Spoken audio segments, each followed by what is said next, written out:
Hi, thank you for joining me for my 7-day standing core challenge. Let's get started with today's sequence. So today we're going to do some squats.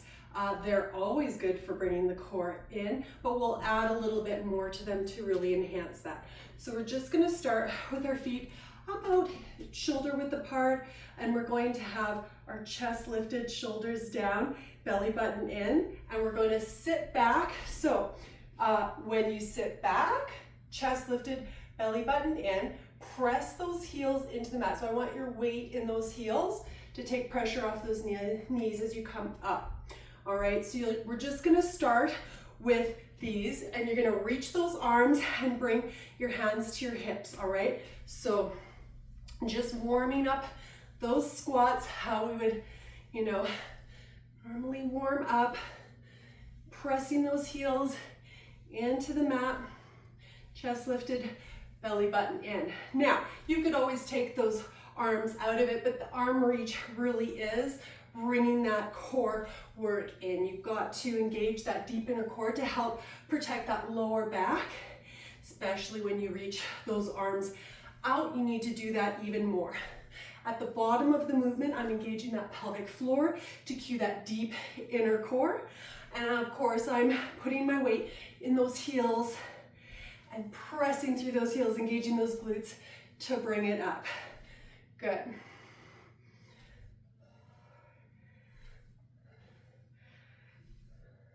So we've got 10 more here, and then we're gonna switch it up.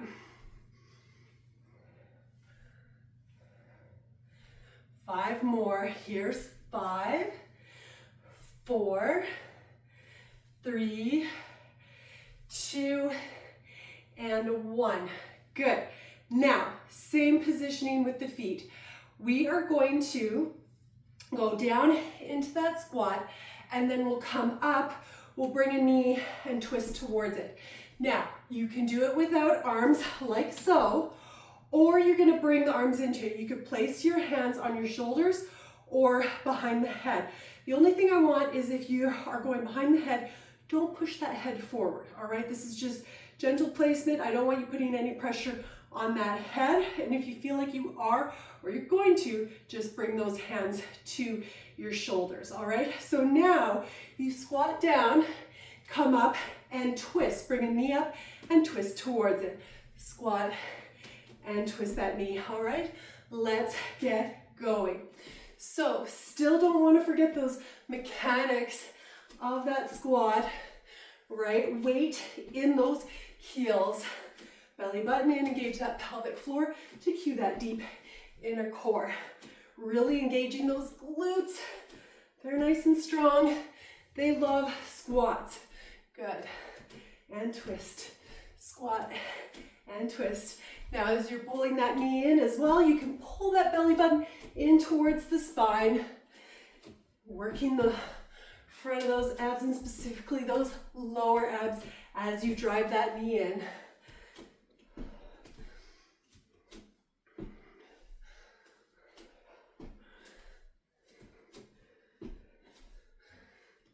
Good. Keep going. Nice and strong. Belly button in. Accentuate that core work. Good.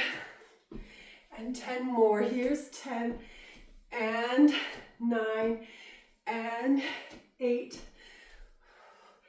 7, 6, 5, 4, 3, 2, and last 1. Good. Bring those arms down. Now, we're gonna bring our feet together for a ski squat, right? So feet are together, but same idea.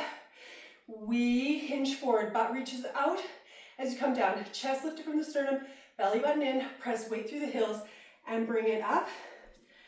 And we're just gonna start with just squats to get used to that movement. You can keep your hands on your hips, or if you want, you can bring them out for that arm reach. That's gonna bring more core work in. Pull the belly button in towards the spine. Engage that pelvic floor to cue that deep inner core. Good.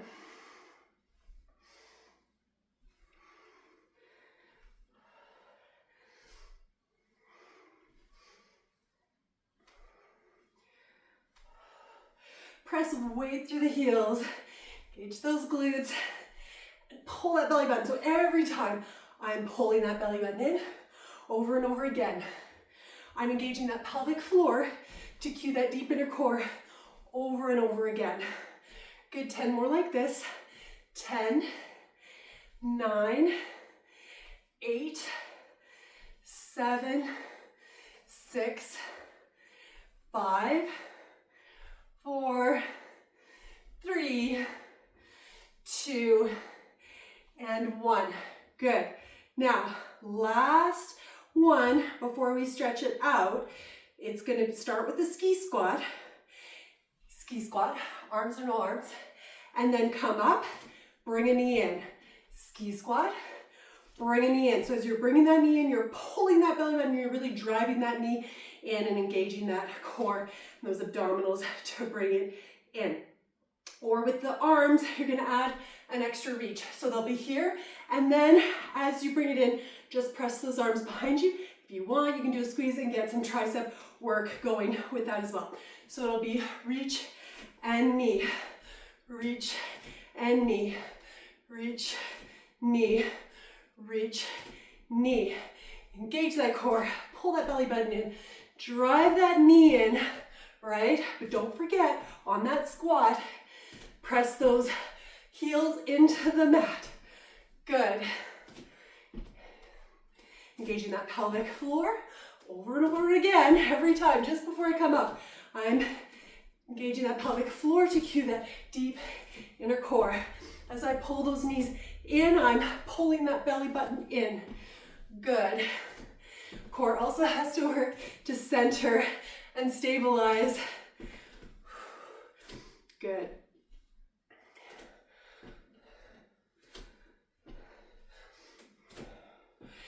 And we've got 10, 9, 8, 7, 6, drive that knee in, 5, 4, 3, 2, and last one there. Good. All right. Before we sign off here, I'm going to have us do a roll down. Bring those feet about shoulder width apart. Engage that core. Pull the belly button in and roll down nice and controlled. Vertebrae by vertebrae. Really controlling that through the core. And then let it hang. Straighten those legs. Get a good stretch through the back of those legs. And just gently allow that lower back to open up and relax. Relax those muscles, let yourself ease deeper into that stretch as opposed to forcing it, right? Stretch through the back of those legs, into those glutes, lower back opening up. Now, before you roll it back up, I want you to pull the belly button in towards the spine. I want you to engage that pelvic floor to cue the deep inner core and roll it up, vertebrae by vertebrae, nice and controlled the whole way up. Awesome. Thank you so much for joining me for this challenge today. I hope you liked it and come back for more. Thank you. Bye.